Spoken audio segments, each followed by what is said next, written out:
ಈಗ ನಮ್ಮಲ್ಲಿ ಬೆಳಗಾವಿ ಮಹಾನಗರ ಪಾಲಿಕೆ ವ್ಯಾಪ್ತಿಯಲ್ಲಿ ಈಗ 24/7 ವಾಟರ್ ಸಪ್ಲೈ ಕಾಮಗಾರಿ ಅನುಷ್ಠಾನದಲ್ಲಿ ಸ್ಟಾರ್ಟ್ ಆಗ್ತಾ ಇದೆ. ಈ ಒಂದು ನಿಟ್ಟಿನಲ್ಲಿ ಈಗ ಆಲ್ರೆಡಿ ನಮ್ಮಲ್ಲಿ 10 ವಾರ್ಡ್ಗಳಲ್ಲಿ 24/7 ಆಲ್ರೆಡಿ ಇಂಪ್ಲಿಮೆಂಟ್ ಆಗಿದೆ. ಇನ್ನ 48 ವಾರ್ಡ್ಗಳಲ್ಲಿ 4 ರಿಂದ 5 ದಿನಕ್ಕೊಮ್ಮೆ 2 ಗಂಟೆ ಸಮಯ ನೀರನ್ನ ಪೂರೈಕೆ ಮಾಡ್ತಾ ಇದ್ದೀವಿ. ಈ ಒಂದು ನಿಟ್ಟಿನಲ್ಲಿ ನಮ್ಗೇನು ಮೇಜರ್ ಆಗಿ ಲಕ್ಷ್ಮೀ ಟೇಕ್ ಮತ್ತೆ ಬಸವನಕೊಳ 2 ವಾಟರ್ ಟ್ರೀಟ್ಮೆಂಟ್ ಪ್ಲಾಂಟ್ ಗಳಿಂದ ನಮಗೆ ನೀರು ಸರಬರಾಜಾಗುತ್ತೆ. ಇದರಲ್ಲಿ ಮೇಜರ್ ಆಗಿ ರಕ್ಕಸ್ಕೊಪ್ಪದಲ್ಲಿ ಒಂದು 40 MLD ತಗೊಂಡ್ರೆ ಹಿಡಕಲ್ ಡ್ಯಾಮ್ ಇಂದ ನಾವು ಒಂದು 74 MLD ನೀರುಗಳನ್ನ ತಗೋತೀವಿ. ಒಟ್ಟು ಬೆಳಗಾವಿ ನಗರದಲ್ಲಿ ನಮಗೆ ಒಂದು ದಿನಕ್ಕೆ 105 MLD ವಾಟರ್ ಅನ್ನ ಪೂರೈಕೆ ಮಾಡ್ತಾ ಇದ್ದೀವಿ.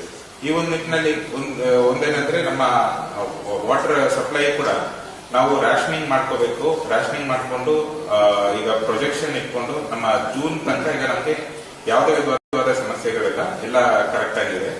ನಾವು ಜೂನ್ ಸಮಯದಲ್ಲಿ ನಾವು ಮಳೆನೂ ಕೂಡ ಎಕ್ಸ್ಪೆಕ್ಟ್ ಮಾಡ್ತಾ ಇದ್ವಿ ಆಸ್ ಪರ್ ವೆದರ್ ಫೋರ್ಕಾಸ್ಟಿಂಗ್.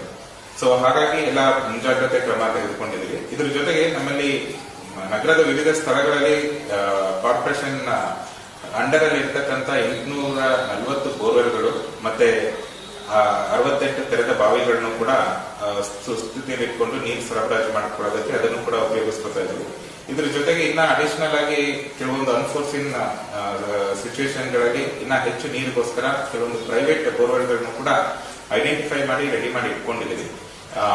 ವಿವಿಧ ಒಂದು 4 ಜಾಗಗಳಲ್ಲಿ ವಿಶ್ವೇಶ್ವರ ನಗರ, ಗುಮ್ಮಟ್ಕಲ್ ಮತ್ತೆ ಲಕ್ಷ್ಮೀ ಟೇಕ್, ಬಸವನಕೊಳಗಳಲ್ಲಿ ನಮ್ಮ ಟ್ಯಾಂಕರ್ಗಳನ್ನು ಕೂಡ ಸುಸ್ಥಿತಿಯಲ್ಲಿ ಇಟ್ಕೊಂಡು ಅದನ್ನು ಕೂಡ ರೆಡಿ ಇಟ್ಕೊಂಡಿದ್ದೀವಿ. ಏನಾದ್ರೂ ಕೆಲವೊಂದು ಎಲೆಕ್ಟ್ರಿಕ್ ಸಮಸ್ಯೆ ಆಗಿರ್ಬೋದು, ಮತ್ತೊಂದು ಸಮಸ್ಯೆಯಾಗಿ ಏನಾದ್ರೂ ನೀರಿನ ಸಪ್ಲೈ ಕಮ್ಮಿ ಆದ ಸಂದರ್ಭಗಳಲ್ಲಿ